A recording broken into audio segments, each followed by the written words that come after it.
కేంద్ర ప్రభుత్వం ఏదైతే విధానాలు అవలంబించి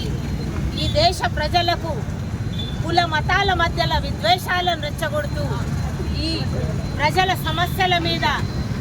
సమస్యల పరిష్కారం చేయకుండా వాటి నుండి దృష్టిని మళ్లించడానికి ప్రతిసారి కూడా రకరకాల విధానాలను రకరకాల చట్టాలను తీసుకొని వచ్చి ప్రజల మధ్యన భేదాభిప్రాయాలను తీసుకొని వచ్చి వాళ్ళ మధ్య మనస్పర్ధలను విద్వేషాలను రెచ్చగొట్టడమే కాకుండా ఈరోజు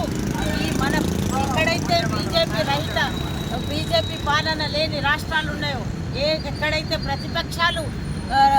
అధికారంలో ఉన్న ప్రాంతాలు ఉన్నాయో తెలంగాణ, కర్ణాటక, తమిళనాడుల, పశ్చిమ బెంగాల్ లాంటి రాష్ట్రాల్లో, కేరళ